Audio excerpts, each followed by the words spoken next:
Hey everyone, Effie here. Today I'm going to make this card for our February release YouTube hop. We have some really talented guests joining us today. They have some really great videos showing you how they use some of our February release products. So I use our Peony Memories card making stamp set. It's a giant 9 by 12 inch stamp set with some grouped layering stamps. I'm starting off with a 6-inch by 4-inch piece of cardstock panel. I created 3 from one 8.5 by 11-inch piece of cardstock. So you can get 3 of these panels from one sheet. So I have my Peony Memories grouped layering stamps all set up on my Memory Misty. This Memory Misty has an inner bed that's larger, a little larger than 12 by 12 inches because it's used for scrapbooking. And all 6 of the floral and foliage grouped layers are already positioned on the door of the Misty. So I started off by stamping the third darkest layer first, and then I went ahead and stamped layer 1 and 2. I'm using a bar magnet to hold my panel in place onto my Misty, but I also have lines drawn on that grid sheet in the background so I know exactly where I need to place that panel. I'm going to do the same thing with the grouped leaves. I'm going to start off by stamping the darkest layer first using our Pewter collection inks. So after I stamp that third layer, I'm just going to move that panel all the way over to the left and stamp the first and second layer.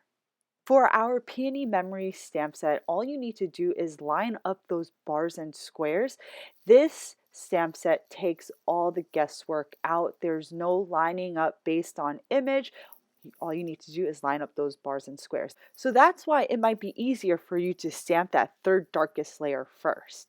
Also, you want to make sure that you clean off the bars and tabs as soon as you're done stamping with them to keep them clean so that you can see right through them for your next stamped project. Next, I just stamped the little bits using our Beach Blondie ink and our Crystal Pewter ink, and the stamping is now complete. I'm going to take the coordinating die. It's just one single die, and this is going to cut out all of the images in one pass. After I tape down the die with some Thermoweb purple tape, I'm going to run this through my die cutting machine, and you can see in one pass all of the images are cut out. How amazing is this? It's so easy to create some beautifully layered images. This stamp set is truly wonderful for all those people who love the look of the layered florals, but they don't necessarily have the time or energy to put into the actual layered look. So next I just created this die cut using our Geo Mountain cover plate die. It's the first layer of the die and you can use it as a standalone piece. I adhered it onto an A2 panel with some Thermoweb Ultra Bond liquid adhesive, and we have that tone on tone look going on. Next, I'm going to start assembling the florals by popping them up with some dimensional foam adhesive. I used most of the pieces that I created, except for 2 pieces. So most of the elements do make it onto this card. So I'm just going to create a nice large floral cluster in the middle of my card panel, and this is a really great way to use those layered florals to create a beautiful impact by just clustering them together in the center of your card. You can add other elements behind your cluster, but I chose to go for something a little bit more simple with that tone on tone background.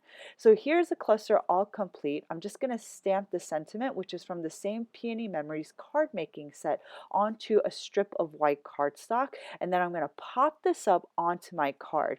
The sentiment says "to the most fabulous," and then I'm going to stamp on the inside of my card "Mama to be," because this is going to go to one of my friends who's having a baby. So I thought that this was a really great way to incorporate the sentiment inside the card.